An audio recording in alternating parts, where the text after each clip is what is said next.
Assalamualaikum warahmatullahi wabarakatuh. Segala puji hanya milik Allahu Robbi, segala zat yang maha ghafur, zat yang maha syukur, yang telah memberikan beribu-ribu nikmat yang tidak terukur, nikmat iman, nikmat Islam, sampai nikmat sehat walafiat.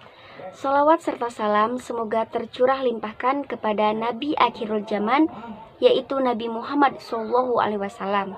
Semoga keluarganya, sahabatnya, dan kita selaku umatnya yang mengikuti sunnah-sunnahnya, semoga mendapatkan syafaatnya. Perkenalkan, nama saya Winda Nurlianti. Saya dari kelas PAI 2C dengan NIM 200414128.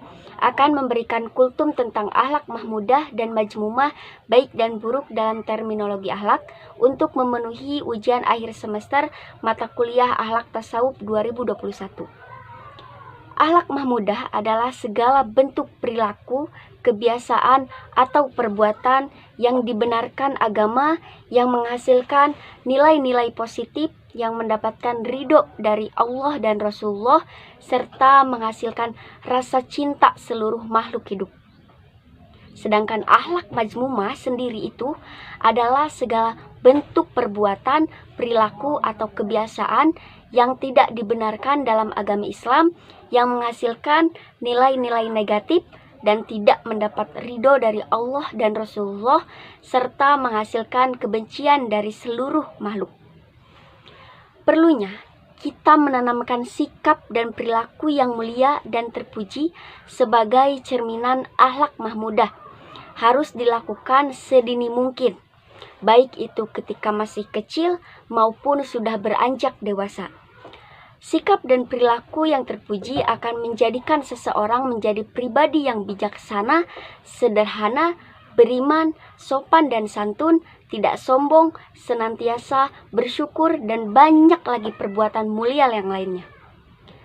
Dampak positif bagi seseorang yang mempunyai perilaku mahmudah atau terpuji tidak saja dirasakan oleh dirinya sendiri, namun bisa dirasakan oleh orang lain dan seluruh makhluk hidup.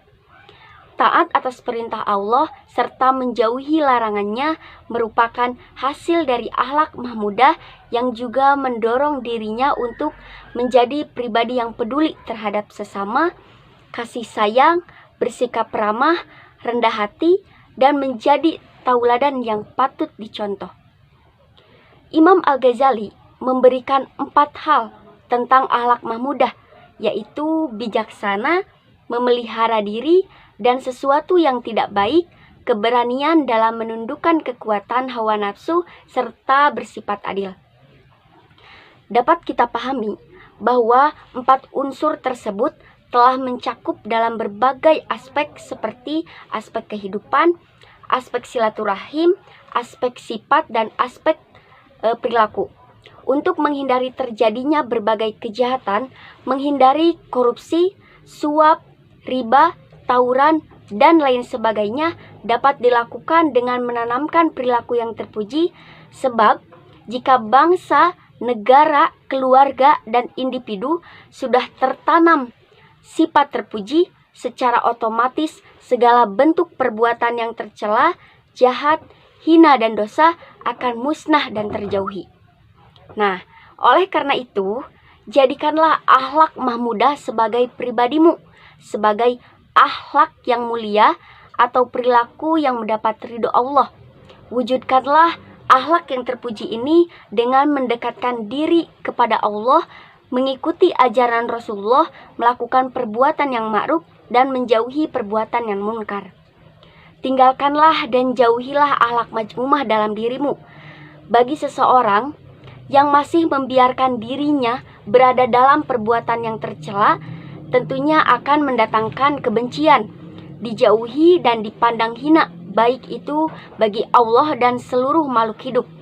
Hal ini disebabkan bahwa orang-orang yang berperilaku tercela akan tercermin dari dirinya sebuah perilaku yang selalu menghasilkan nilai-nilai buruk. Orang-orang yang mempunyai akhlak majmumah biasanya mempunyai sifat yang sombong, tidak peduli terhadap sesama, pelit, bakhil, congkak, hasad, hasut, merasa hebat, merasa paling benar, tidak taat, lingkar, dan lain sebagainya. Dampak yang ditimbulkan bukan saja dapat merugikan dirinya sendiri, namun bisa berakibat pada orang-orang lain dan seluruh alam semesta.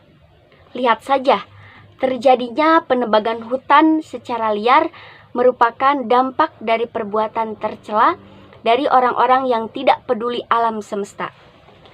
Banyaknya generasi muda yang terjerumus dalam lembah kemaksiatan dan kejahatan seperti tawuran, perjudian, mabuk-mabukan, pergaulan bebas, penyalahgunaan obat-obatan seperti narkoba dan narkotika. Adapun durhaka terhadap orang tua adalah contoh kecil dari tertanamnya akhlak yang tercela. Tentunya hal ini akan mendatangkan kebencian, kehinaan, dan malapetaka. Demikian pemaparan yang dapat saya sampaikan pada kesempatan ini.